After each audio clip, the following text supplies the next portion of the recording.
दुस्थिति हो गई है कि आज के ज़माने में लोगों को लाइव सोशल मीडिया में भी खुदकुशी करने की नौबत आ गई है। समस्याएं बहुत विकराल है। मैं आपको ये भी बता रहा हूँ, किडनी देकर बेचकर एलिमनी दे रहा हूं मैं। हैंडीकैप हूं फिर भी कोर्ट में आकर अटेंड कर रहा हूं हियरिंग। मेरी तबीयत खराब, मुझे हार्ट अटैक्स हुए हैं, मेरे बच्चे छोटे हैं, मैं उनसे मिलना भी चाहता हूँ, उस पर भी मुझे कोर्ट के सामने गिड़गिड़ा के थक जा रहा हूं मैं कि मुझे उनके साथ 2 घंटा बैठने दिया जाए। कहीं ना कहीं तो कोई बहुत बेहतर डेट लेने के लिए पेशेकार को घूस देनी पड़ती है। हम केसेस फाइल करके सड़ा देंगे, कोई ये नहीं कहता हम आपको जजमेंट लेके सड़ा देंगे। आपका एक ही प्रश्न होता कि मैं इतने केस ला दूंगा, मैं इतने केस ला दूंगा। आप किसी भी धमकी को देखिए अपने समाज में, और जरा हम इसको इंट्रोस्पेक्ट करें श्री, आप इससे एग्री करेंगे। लोग कहते हैं हम तुम पर इतने मुकदमे ठोकेंगे, क्योंकि हमको पता है मुकदमे हम ठोकेंगे तो न्यायपालिका उन मुकदमों को चलाएगी, और न्यायपालिका और वकील साहब लोग मिलकर उन मुकदमों को चलाएंगे। इस आदमी का ट्रायल जो होगा वही इसका सबसे बड़ा टॉर्चर बनेगा। कान में हेडफोन लगा कंप्यूटर के सामने बैठा शख्स न्यूज़ चैनल से लेकर सोशल मीडिया तक सबके टाइमलाइन पर है, लेकिन अगर वो नहीं है तो इस दुनिया में वो नहीं है। नाम है अतुल सुभाष। इस केस की चर्चा सोशल मीडिया से लेकर हर जगह हो रही है। आस पड़ोस के लोग भी इस पर बात कर रहे हैं। तो हम ये जानना चाहेंगे कि क्या है इसका कानूनी पहलू, कहाँ पर कानून में चूक हो रही है जिससे किसी शख्स की जान तक चली जा रही है। इस पर बात करने के लिए हमारे साथ सुप्रीम कोर्ट के 2 जाने माने वकील हैं। सुधीर मिश्रा जी हैं, सर आपका बहुत बहुत स्वागत है। इसके अलावा सुप्रीम कोर्ट के सीनियर एडवोकेट श्रीधर पोटाराजू जी हैं, सर आपका भी बहुत बहुत स्वागत है। आपसे मैं शुरू करूंगा। आपने भी देखा होगा वो वीडियो सोशल मीडिया पे बहुत वायरल हुआ, 90 मिनट्स का वो वीडियो है। उस वीडियो के बाद लास्ट में उसके बाद सुसाइड, किस तरह से देखते हैं इस केस को? ये वीडियो के बारे में जान के मैंने ओपन नहीं किया है, क्योंकि ये बड़ी दुख की बात थी कि कोई अपना जान दे रहा है। और उससे बड़ी दुख की बात ये है कि as a part of the legal system कि हम लोगों ने उनको जो राहत मिलना चाहिए, जस्टिस मिलना चाहिए, वो दे नहीं पाए समय रहते हुए।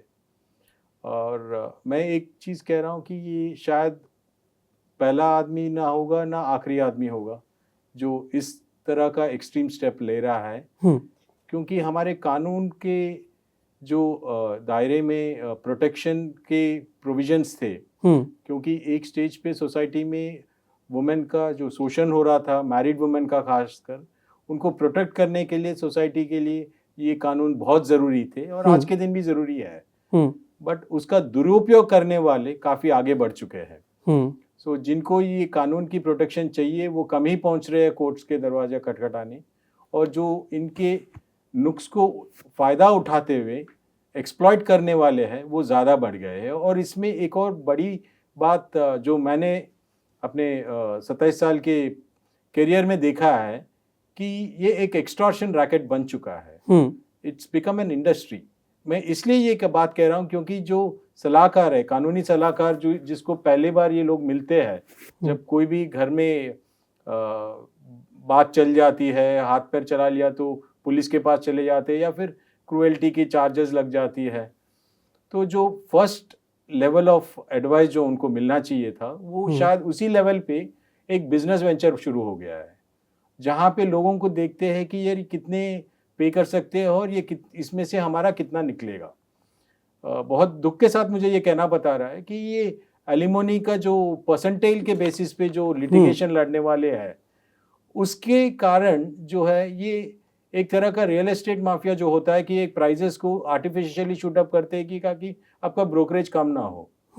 एक तरह का इस तरह का एक बहुत ही बुरा प्रैक्टिस एस्टैब्लिश कर चुका है हमारे समाज में, और जब तक ये रहेगा, क्योंकि एक इंसेंटिव है लिटिगेशन को पेंडिंग रखने का, और अगर मनमुटाव होता है पति पत्नी में या फैमिली में तो नॉर्मली क्या होता है कि बातचीत करके वो अपना सुलझा सकते हैं, लेकिन वो सुलझाने की मौका देने के पहले ही उसमें काफ़ी कुछ और डाल देते हैं, मिर्च मसाला, जिसकी ज़रूरत होता ही नहीं है। इसके वजह से जो है आपका ये दुस्थिति हो गई है कि आज के ज़माने में लोगों को लाइव सोशल मीडिया में भी खुदकुशी करने की नौबत आ गई है। सुधीर जी, आपसे मेरा सवाल है, जैसे वो वीडियो मैंने देखा, उसके बाद 40 पन्नों का सुसाइड नोट है, उसमें बहुत तरह की चीज़ों का जिक्र है। जैसे 9 केस के बारे में बताया गया है कि अतुल और उसके परिवार के खिलाफ, जिस शख्स ने सुसाइड किया था, पत्नी ने 9 केसेस दर्ज कराए थे। इसके अलावा 120 बार कोर्ट की तारीख, उसे ट्रैवल करना पड़ता था 40 बार, जैसे बेंगलुरु से जौनपुर तक, तो उसका अलग से खर्चा। ऑफिस है, नौकरी है, प्राइवेट नौकरी, छुट्टी नहीं मिलती है। तो ऐसे केसेस तो बहुत सारे होते होंगे, तो फिर कैसे मतलब आदमी इस चीज़ को झेले?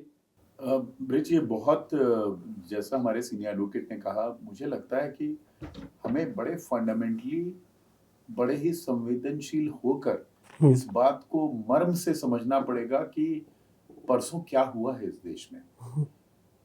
अतुल ने एक सुबह की शुरुआत की है, एक सुबह पैदा की, उनके नाम के आगे भी वो लगाया। उन्होंने सबको जगाया है। उन्होंने जो घंटों लगाए, पूरे ठंडे दिमाग से घंटों लगाए वीडियो बनाने में, लिखने में। उन्होंने अपने बेटे को पत्र लिखा है जो 2037 में खुलेगा वो पत्र। उन्होंने उसमें ईयर भी आइडेंटिफाई किया है। उन्होंने हर एक सेगमेंट को एड्रेस किया है। आपको पता है उन्होंने क्यों किया? उन्होंने इसलिए किया कि उनको पता है कि हमारी संस्कृति ऐसी हो गई है कि हम अगर किसी को जलाने भी जाते हैं शमशान घाट पे, तो हम ये कहते हैं कितना और टाइम लेगा जलने में। तो उनको ये पता था कि अगर वो चुपचाप अपने प्राण को ले लेंगे तो उन प्राणों की आहुति का कोई फायदा नहीं होगा। उन्होंने एक अलग जगाया, और वो अलग जगाने से हम सबको झकझोर दिया है। जैसा कि श्रीधर ने बताया, आप इसकी बुनियाद पे जाएं कि जब ये कानून आए, हमारे कंट्री में कोई भी डिनाई नहीं करेगा, हम सब फेमिनिस्ट हैं।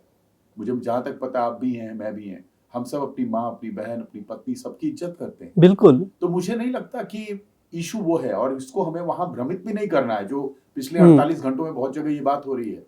यहाँ सवाल सिर्फ इसका है कि जेंडर इक्विटी, जेंडर जस्टिस के नाम पर जो चीजों को मिसयूज किया जा रहा है, उस मिसयूज का एक एक्सटेंट बहुत बड़ा हो गया है। आप एग्जाम्पल देखिए, लोग अपनी किडनी बेचकर एलिमनी देने की हालत में आए हैं। हाँ, 2017 का केस है जी। सुप्रीम कोर्ट को पिछले साल ये कहना पड़ा कि मेंटेनेबिलिटी देखी जानी चाहिए, मैकेनिकली 498 के केसेस पुलिस को नहीं रजिस्टर करना चाहिए। क्यों सुप्रीम कोर्ट को इतना कैटेगोरिकल स्टेटमेंट देना पड़ा? कि उनको पता है इसका मिसयूज बढ़ता चला जा रहा है। श्रीधर ने एक बहुत बड़ी बात बोली है, और हमें उस बात को समझना हो कि व्यापार कब शुरू हुआ। ये व्यापार में सबके सब इसके अपराधी हैं। हम वकील भी इसके अपराधी हैं, और पुलिस भी इसकी अपराधी है, और न्यायपालिका जो सबसे नीचे है उसकी अकाउंटेबिलिटी की बात अब बहुत तेजी से बढ़ रही है कि वो न्यायपालिका का काम है न्याय देना, या इसमें पूरे प्रोसेस में इसका पार्टिसिपेटरी बनना। इस बात को भी हमें बुनियाद से समझने की जरूरत है। और एक जो सबसे बड़ी बात है, आप ये सोचिए कि अगर वो ये प्रयत्न नहीं करते, जैसे जहां से आपने बात शुरू की, तो क्या इस कंट्री में कभी ये डिस्कशन भी होता? क्या सुप्रीम कोर्ट बोलता कि उनके बच्चे को, या उनके परिवार को, उनके भाई को, उनकी बहनों को जो नानक प्रकार के केसेस लगाए गए हैं उनके? मैं ऐसे केसेस जानता हूं, चूंकि मेरी जो शुरू की प्रैक्टिस रही, आप मुझे पर्यावरण के लॉयर के रूप में जानते, मेरी प्रैक्टिस रही, मैं कंट्री के बेस्ट 2 विमेन लॉयर्स के साथ अपनी पहली प्रैक्टिस 98-99 में करता था। तो हमेशा मैट्रिमोनियल डिवोर्स के केसेस हमारे ऑफिस में आते रहे। मैंने ऐसे केसेस भी कोर्ट में देखे हैं जहां पर लोग एम्स से आए हैं, जहां वो हैंडीकैप हैं, और उनके आने में, उनको कोर्ट में घुसने में दिक्कत हुई है, पर कोर्ट ने इंसिस्ट किया है उनको आना पड़ेगा। मैंने ऐसे केसेस देखे जिसमें एक बंदे का यही क्राइम था कि उसने शादी में पार्टिसिपेट किया था, और वो फूफा लगता था लड़के का, उसको कोर्ट में बुलाया गया, उसका एक ही क्राइम था कि उसने शादी में पार्टिसिपेट किया था, और उसका नाम श्रीधर, चूंकि एफआईआर में सीधा लिखा जा रहा है मैकेनिकल वे में, इसलिए उसको कोर्ट को बुलाने में कोई आपत्ति नहीं हुई। हमको इसको फंडामेंटली चेंज करना पड़ेगा।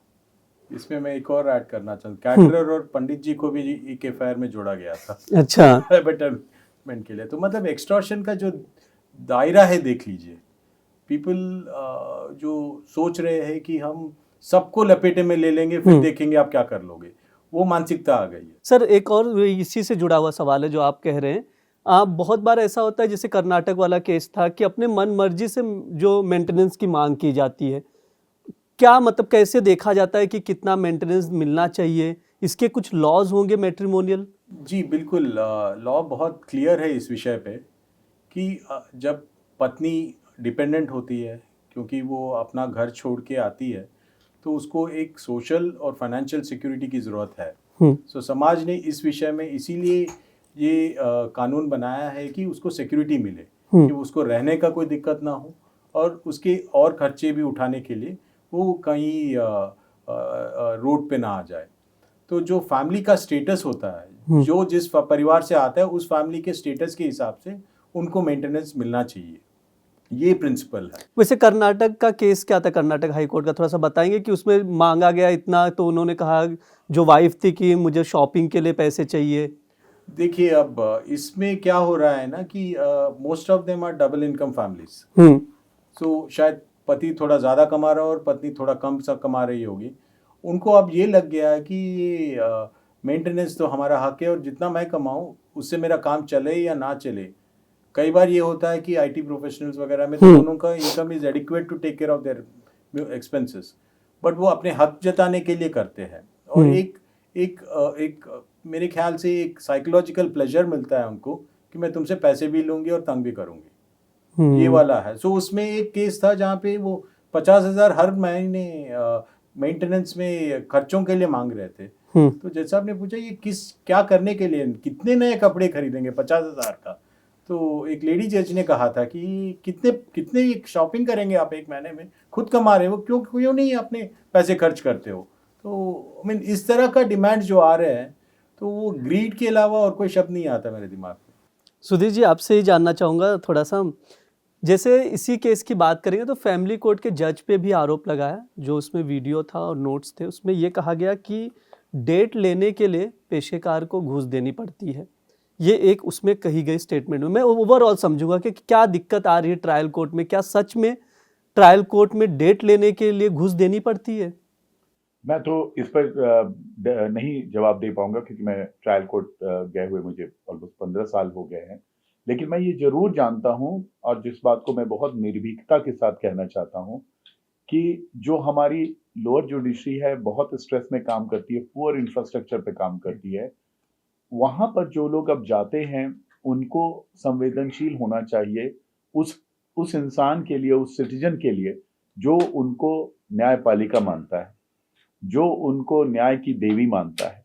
और वो संवेदनशीलता अगर उनके में कमी आ रही है तो ये हमारे हाई कोर्ट और सुप्रीम कोर्ट से उनको सबक सीखना चाहिए। उन्होंने पैंडेमिक को एज ए अपॉर्चुनिटी हमारे सुप्रीम कोर्ट और हमारे हाई कोर्ट्स ने यूज किया। कैसे अपॉर्चुनिटी के रूप में यूज किया ब्रज? उन्होंने एक्सेस टू जस्टिस को एक पूरी नई डिफिनेशन दे दी। सब कुछ कैमरा के सामने ट्रांसपेरेंट है। आप वर्चुअल हियरिंग देखते हैं, आपको पता चल जाता है कि आज इस वकील को डांट पड़ी है, आज इस वकील को शाबाशी मिली है, आज इस मुकदमे पर कोर्ट ने, सुप्रीम कोर्ट ने ये निर्णय दिया। पूरा देश देख रहा होता है। और सुप्रीम कोर्ट और हाई कोर्ट ने अपने हर डिस्ट्रिक्ट कोर्ट को यह बोला है अक्रॉस द कंट्री कि एक्सेस टू जस्टिस में इसको पैंडेमिक तक लिमिट मत करिए। अब आप इन कैमराज की संख्या को बढ़ाइए और इन कैमराज के घेरे में सब कुछ रखिए। उससे बहुत सारी समस्याएं अकाउंटेबिलिटी की सॉल्व होगी, मुझे जहां तक लगता है। तो virtual hearing will be an answer. अगर आप वर्चुअल हियरिंग करते तो आपको क्यों 100 बार आकर अपीयर होना पड़ेगा? क्यों 100 बार आपको सिविल केस में आना? क्यों नहीं आप एग्जेम्पशन लगाएंगे फिजिकल अपीयरेंस से अप्रोप्रिएटली? मैं ये बोल रहा हूं जो समझ में आने वाली बात है कि जो एक प्रताड़ना का एक पूरा समागम है हमारे न्यायपालिका के बारे में, मैं जानता नहीं हूं कि कभी इसको सही ढंग से समझा जा रहा है कि trial itself is a conviction. ये माइंडसेट है हमारा कि हम सड़ा देंगे आपको, हम केसेस फाइल करके सड़ा देंगे। कोई ये नहीं कहता हम आपको जजमेंट लेके सड़ा देंगे। आपका एक ही प्रश्न होता कि मैं इतने केस ला दूंगा, मैं इतने केस ला दूंगा। आप किसी भी धमकी को देखिए अपने समाज में और जरा हम इसको इंट्रोस्पेक्ट करें श्री, आप इससे एग्री करेंगे। लोग कहते हैं हम तुम पर इतने मुकदमे ठोकेंगे, क्योंकि हमको पता है मुकदमे हम ठोकेंगे तो न्यायपालिका उन मुकदमों को चलाएगी और न्यायपालिका और वकील साहब लोग मिलकर उन मुकदमों को चलाएंगे। इस आदमी का ट्रायल जो होगा वही इसका सबसे बड़ा टॉर्चर बनेगा। तो इस पूरे माइंडसेट को हमें समाज से निकालना पड़ेगा और अगर हम नहीं निकालेंगे तो वो समय दूर नहीं है जब लोग इस जिम्मेदारी से भागना शुरू करेंगे, शादी जैसी बड़ी जिम्मेदारी से, क्योंकि एकदम एक तरफा हो गया है। आज के दिन में आप अगर ढूंढने से भी जाएंगे तो आपको मैन को प्रोटेक्ट करने वाले डाइवोर्स और मैट्रिमोनियल लॉज के जजमेंट बहुत कम मिलेंगे। बिल्कुल। श्रीधर, आपसे ही जानना चाहिए, जैसे दहेज दहेज हत्या कानून को ले लीजिए या डोमेस्टिक वायलेंस को ले लीजिए, कई केसेस हैं, देखा गया है कि मिसयूज़ होता रहा है, कोर्ट भी इस पर चीज़ें कह चुका है। मैं जानना चाहूँगा कि कहाँ पर फॉल्ट है, मतलब किन चीज़ों पर ध्यान देने की ज़रूरत है, क्या वो लॉज हैं उसको बदलने की ज़रूरत है, क्योंकि 498A था, अब भारतीय न्याय संहिता आ गया, उसके भी सेक्शन 85, 86 हैं, लेकिन कहाँ चूक हो रही है, मैं ये नहीं समझ पा रहा हूँ। मेरे हिसाब से आपके कानून बदलने से कुछ नहीं बदलेगा जब तक समाज नहीं बदलेगा, और समाज में जब तक धार्मिकता नहीं आएगी कि सही गलत का जब तक पहचान नहीं होगा, और गलत आप इसलिए नहीं करोगे क्योंकि कोई पुलिस पकड़ेगा या कुछ करेगा, गलत आप इसलिए क्यों नहीं करोगे क्योंकि वो गलत है, ये एहसास जब तक समाज में नहीं आएगा तो ये बदलाव आना मुश्किल है। लेकिन मेंटेनेंस का एक परसेंटेज फिक्स्ड है, लगभग में इतना मिलेगा, इतनी सैलरी अगर इतनी प्रॉपर्टीज है, तो उसको जज को तो देखना चाहिए कि किसकी क्या कंडीशन, उस हिसाब से थोड़ा सा। देखिए, अब हर केस में एक यूनिक सेट ऑफ फैक्ट्स होते हैं। वो परिवार में कितने लोग रहते हैं, उस परिवार की जिम्मेदारियां क्या है, अगर शादी में बच्चे पैदा है तो वो बच्चे कितने उम्र के हैं और कितने खर्चा है उनका, और पति का क्या आमदनी है और किस तरह की नौकरी है, ये सब चीज़ देखना होता है। और पत्नी के बारे में भी वही देखते हैं, तो वो जो एफिडेविट्स अपने एसेट्स का देना है या इनकम का देना है, अगर उसमें भी फर्जी एफिडेविट दिया जा रहा है, इस विषय में जिस अतुल की बात कर रहे हैं हम लोग, उसने ये भी लिखा है कि उसके एफिडेविट जो है उसके पत्नी ने जो दिया वो भी गलत है, और उस पर भी कोई कार्रवाई नहीं हुई है। अब देखिए, अगर कोई अपना एफिडेविट कोर्ट में गलत दे रहा है और उसका कोई कॉन्सिक्वेंस ही नहीं रहा, तो इसका मतलब क्या सैंक्टिटी रह गया है। अब मैं कुछ भी लिख दूं, उसका कोई कॉन्सिक्वेंस ही नहीं, तो मुझे सच बोलने की क्या ज़रूरत है। जब मेरे को ज़्यादा पैसे मिलना है, क्योंकि आपका एंटायर ये जो लिटिगेशन जो चला रहे हैं वो सिर्फ ज़्यादा से ज़्यादा पैसे बनाने के लिए, it's like profiteering is the end motive, कि मैक्सिमाइज योर रेवेन्यू रियलाइजेशन। सो आप इस अप्रोच से देखेंगे, I think the new age marriages new startups now. आप डिसॉल्व कर लीजिए, एलिमनी लीजिए, फिर नया स्टार्टअप शुरू कीजिए, दूसरा शादी, फिर दूसरा डाइवर्स और दूसरा एलिमनी, ये कॉमन हो चुका है। सुधीर जी, ऐसे केसेस आते होंगे? बहुत आते हैं, क्योंकि हम कि नंबर ऑफ शादीज कर लो, मैरिज कर लो और तलाक लेते जाओ और एग्जांपल्स हमारे समाज में हर तबके में। सुधीर जी, ऐसे केसेस बहुत सारे आते हैं जहां पर एक महिला 2-3 तरह की, मतलब अलग अलग लोगों से शादी करती, तलाक ले लेती और मेंटेनेंस की डिमांड हो जाती है चीज़ों को लेकर, तो ऐसे केसेस आप भी देखते ही होंगे। मैं दोनों तरह के केसेस ब्रिज देख रहा हूँ आजकल।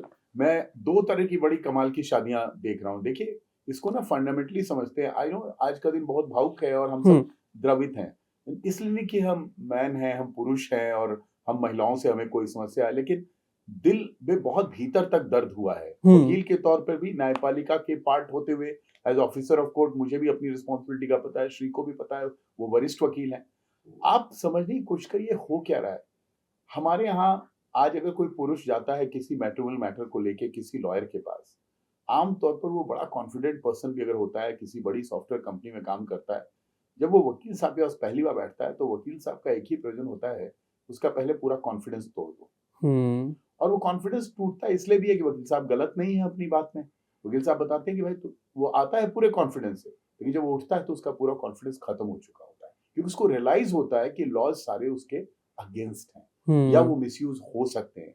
वकील की भी कोई गलती नहीं है।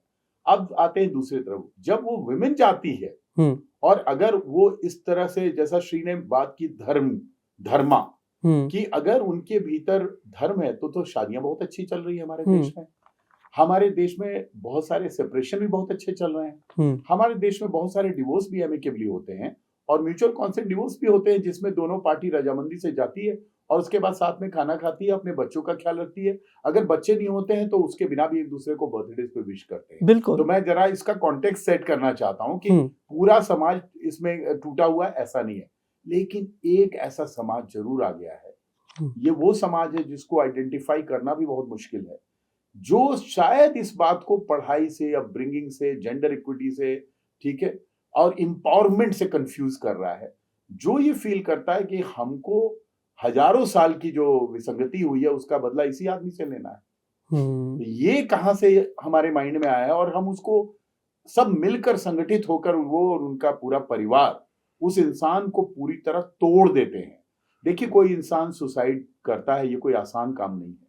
हम्म, आज अगर वो सुसाइड मुकम्मल नहीं हुई होती तो अभी एक और केस लग गया होता उनके ऊपर, अटेम्प्ट टू सुसाइड का। वो मुकम्मल हो गई तो वो केस उन पर नहीं लगा। ये हमारी न्यायिक व्यवस्था है। आप ये सोचिए हो क्यों रहा है। उस इंसान ने हर जगह पिलर टू पोस्ट ट्राई किया, हर चीज पर बिलीव किया, वकील पर बिलीव किया, न्यायपालिका पर बिलीव किया, अपने ऑफिस पर बिलीव किया। आप उसकी मजबूरी समझिए। इस हिंदुस्तान में आप मिडिल क्लास में उस टॉप 1% में वो आता होगा जो एक इंजीनियर बनकर एक बड़ी मल्टीनेशनल काम कर रहा है। उसकी कितनी जिम्मेदारियां रोज होती होगी। जब वो सुबह उठता होगा, जाता होगा, उसका बच्चा इतना छोटा है, उसको भी नहीं देख पाता है। कितने तरह के मेंटल टॉर्चर्स को लेकर वो इन सारे कोर्ट कचहरी को झेलकर वो जीने की कोशिश किया होगा। अंत में वो हारता किससे? अपने परिवार से, जो श्री ने बोला। तो मुझे लगता है कि देखिए, इसका कोई क्विक फिक्स सॉल्यूशन तो नहीं मिलेगा। प्री नेपोटल एग्रीमेंट्स भी हमारे यहाँ नहीं होते हैं कि हम एक दूसरे पर मुकदमे नहीं करेंगे, हम इंडेमनिफाई करेंगे या हम ऐसे कुछ क्लॉजेस बना दें, वो सब नहीं होते हैं। हमारी न्यायपालिका को ट्रायल कोर्ट पर अब सेंसिटिव होना पड़ेगा। हमारे पुलिस के प्रति बड़े बड़े कॉन्फ्रेंसेस होने चाहिए, जहां हमको डिस्ट्रिक्ट पुलिस चीफ्स को जाके कहना होगा कि बॉस, आपको इसमें बैलेंस ड्रॉ करना पड़ेगा। ये हमें बिल्कुल तिजोरी की तरह ट्रीट नहीं करना है कि अब इस इंसान को परेशानी में है तो हम सब मिलकर इसको बैठ के समझाएंगे। आपको बैलेंस रखना है, आपको पुलिस का जॉब करना है, न्यायपालिका को न्याय का काम करना है। और श्रीधर ने जो बात कही मेंटेनेंस पर, उस पर मैं जरा आगे डिबेट ले जाता हूं। मुझे नहीं लगता मेंटेनेंस का कोई एक यार्ड स्टिक है, इसीलिए कोई भी कोर्ट उसमें एक यार्ड स्टिक नहीं अपनाती है। मैं एक ऑलमोस्ट 10-15 साल पहले एक बहुत ही गंभीर मसले में था, जिस मसले में 2 लोग पायलट्स थे, लेकिन उनकी सैलरी ऑलमोस्ट सिमिलर थी, फिर भी कोर्ट ने उनको कॉम्पनसेशन देके जो थोड़ी बहुत कमी थी वो बराबर किया था। लेकिन कोई भी कोर्ट ये नहीं कह सकती कि एक वाइफ, अगर मान लीजिए वो वाइफ बिजनेस कर रही है, मैं आपको एक और केस बता रहा हूँ झेल रहे हैं अभी। वाइफ बिजनेस कर रही है, उसके 3-4 बिजनेस हैं, वो प्रॉफिट्स ही नहीं डिक्लेयर करती है। और वो बहुत आसान काम है, प्रॉफिट नहीं, सब कुछ एक्सपेंसेस में है। हस्बैंड जो है वो एक बड़े से पब्लिक सेक्टर में काम कर रहा है, पब्लिक सेक्टर में माने वो गवर्नमेंट से भी बंधा हुआ है। एक लेटर जाएगा, उसकी पूरी जिंदगी का करियर इफेक्ट होने वाला है। वो बेचारा मेंटेनेंस दे रहा है क्योंकि कुछ भी रजिस्टर्ड नहीं है वाइफ के नाम पर। प्रूफ कैसे करेगा कि उसके पास क्या पैसा आ रहा है? उसके तो टैक्स काट के 25-30% उसके हाथ में जो आता है उसमें से वो मेंटेनेंस दे रहा है। समस्याएं बहुत विकराल है। मैं आपको ये भी बता रहा हूँ, किडनी देखकर बेचकर एलिमनी दे रहा हूं मैं। हैंडीकैप हूं फिर भी कोर्ट में आकर अटेंड कर रहा हूं हियरिंग। मेरी तबीयत खराब, मुझे हार्ट अटैक्स हुए हैं, मेरे बच्चे छोटे हैं, मैं उनसे मिलना भी चाहता हूं, उस पर भी मुझे कोर्ट के सामने गिड़गिड़ा के थक जा रहा हूं मैं कि मुझे उनके साथ 2 घंटा बैठने दिया जाए। कहीं ना कहीं तो कोई बहुत गड़बड़ है। लॉज की बात करते हैं कि मैट्रिमोनियल जो लॉज हैं कितने बैलेंस्ड हैं, क्योंकि जो सोशल मीडिया पे चर्चा हुई कि ये एक तरफा लॉ है, सिर्फ महिलाओं के बेनिफिट्स के लिए है, पुरुषों के लिए कुछ भी नहीं है।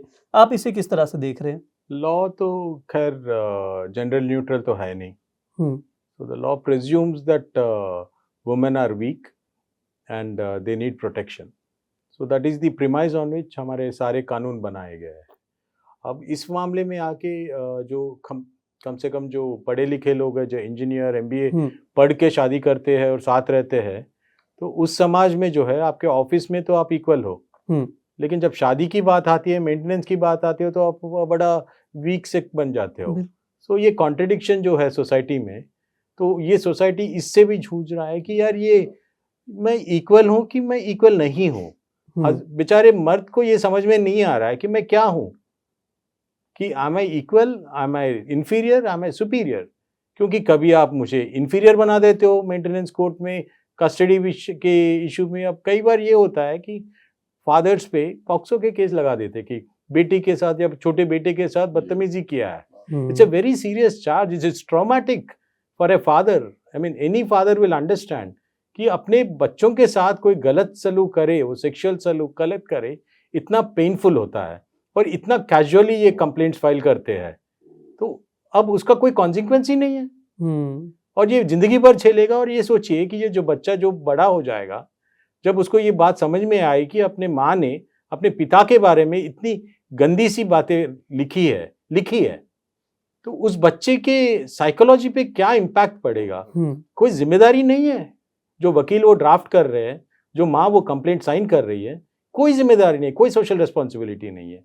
और आएंगे, और दूसरी बात में भी, आप जब कंप्लेंट फाइल करते हो, आप दोनों ग्रोन अप हो, पढ़े लिखे हो, तो फिर जो आपके ननद हो, सास ससुर हो, साले जी हो, या जो भी है रिलेटिव्स, फूफा हो, चाचा हो, मौसा हो लड़के का, उन सबको क्यों लगा रहे हो? इसलिए लगा रहे हो क्योंकि हमास के पास 1000 लोग कैप्टिव है। अब एक एक का रस्म लेंगे कि यार आपको छोड़ने का इतना पैसे लेंगे, ये हो गया है। This is exactly what is happening. वो बाप करते हुए थाने में जाएंगे, कोई बुजुर्ग जो प्रोबेबली कोशिश किया होगा कि यार इनके बीच में सुलह करा दूं, और उनके भी ऊपर भी एक चार्ज लगा देते हैं कि वो बदसलूकी कर दिया। मतलब कोई रिस्ट्रेंट नहीं रहा कि किस तरह का चार्ज लगा रहे हो। पहले तो लोगों को लगता कि कुछ charges women will not put casually, हम उसको पार करके मेरे ख्याल से बहुत आगे निकल चुके हैं। अब वो चार्ज को सस्पिशन से ही देखना पड़ रहा है। As a professional I am saying this. Commission Shri, आपकी बात को आगे बढ़ाते हुए मैं ये भी कहना चाहूंगा ब्रिज, श्री ने जो बात बोली कि जो हम एक्सटेंट पर थे, एक मर्यादा में हम मैट्रिमोनियल मैटर्स लड़ते थे, उस मर्यादा को जो हमने लांघा है पिछले 10 सालों में, वो एक बहुत बड़ी चुनौती है। वो अननेचुरल सेक्स का इसमें भी जिक्र है, और बच्चों को लेकर जो बातें हैं। एक फंडामेंटल पॉइंट पर आते ब्रिज, फिर आप अपनी बात जी बिल्कुल। हाँ, आप एक बात बताइए, हम कैसी सोसाइटी में रह रहे हैं? आपने मातृत्व तो सुना है, पितृत्व के बारे में कभी सुना है क्या? माँ की ममता के बारे में सुना है? पिता की ममता के बारे में कभी किसी ने बात की क्या? एक पिता का जो रोल होता है, क्या हम उसको रियली रिस्पेक्ट करते भी हैं इस कंट्री में?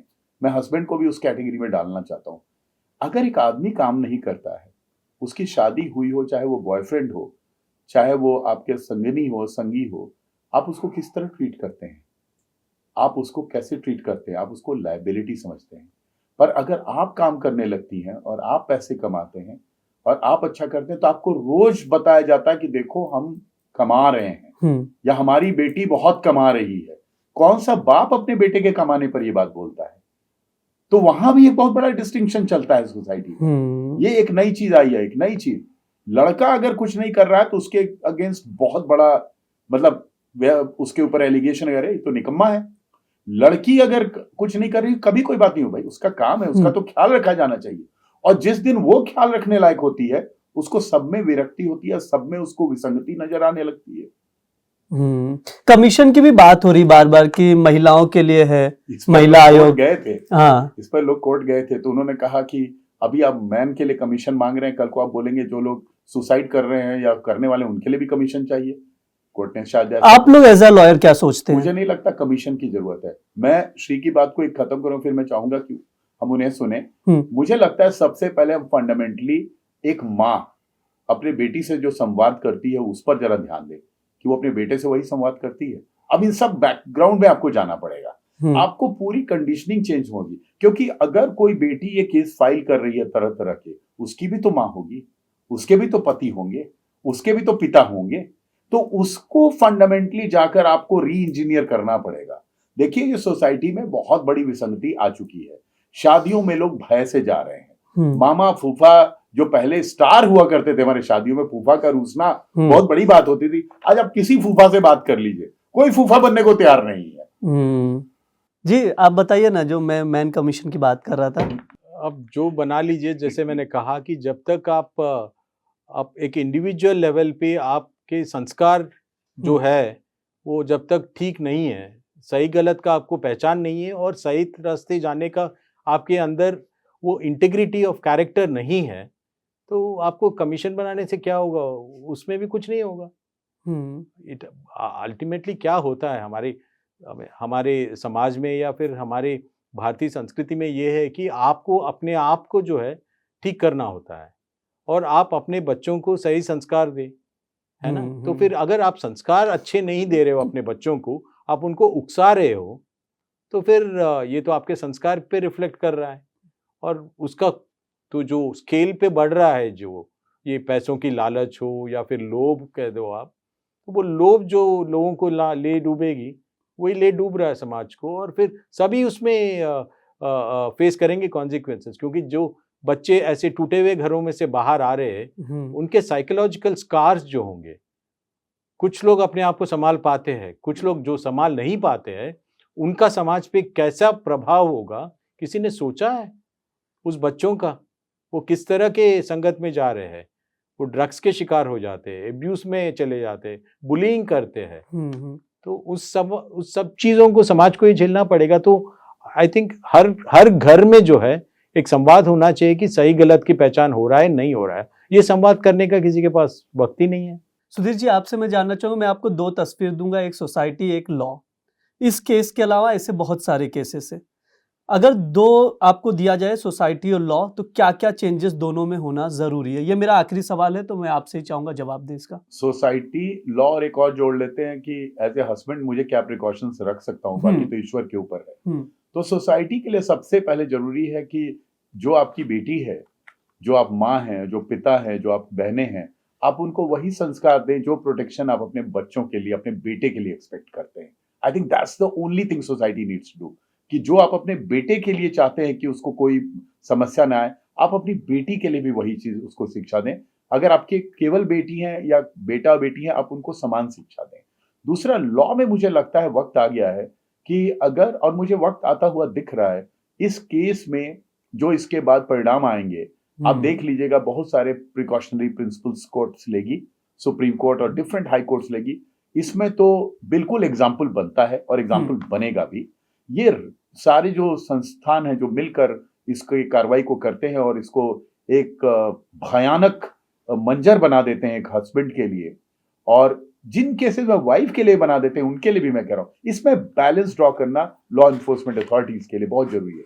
लास्ट, हस्बैंड वाइफ के रिलेशन में अगर आप, चूंकि आज हस्बैंड का सवाल पहली बार आया, मुझे लगता है हस्बैंड को भी हर चीज डॉक्यूमेंट करके रखनी चाहिए अपने, और इस केस में इन्होंने किया है बहुत ज्यादा डॉक्यूमेंट, जिससे आज उसकी सच्चाई सामने आ रही है।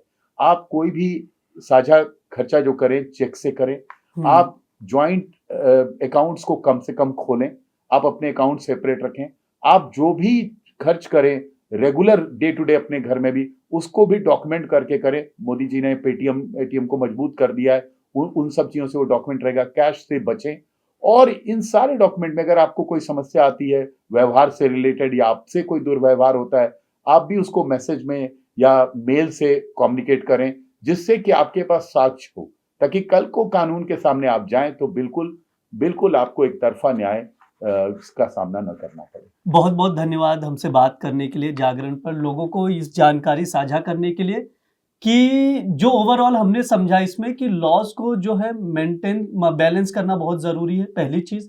इसके अलावा सोसाइटी की सोच में परिवर्तन लाना भी बहुत ज़रूरी है, चाहे वो हस्बैंड वाइफ का हो या जो ससुराल हो, या महिला जो लड़की है उसके माता पिता की हो, क्योंकि बहुत बार ऐसा भी देखा गया उस केसेस में जो लड़की होती है उसके माता पिता भी इन्वॉल्व होते हैं कहीं ना कहीं। तो इसी तरह की जो चीज़ें हैं उसको पूरा हमने समझा, चाहे लॉज हो, सोसाइटीज़ हो, और क्या क्या बदलाव करने की ज़रूरत है वो भी हमने समझा। इसके अलावा क्या क्या प्रिकॉशन लेना है एक हस्बैंड को, वो भी जानना ज़रूरी था, जैसा कि सुधीर जी ने बताया, वो भी आप लोग ध्यान रखें। और इसी तरह के वीडियोस देखने के लिए जुड़े रहिए दैनिक जागरण के साथ। शुक्रिया।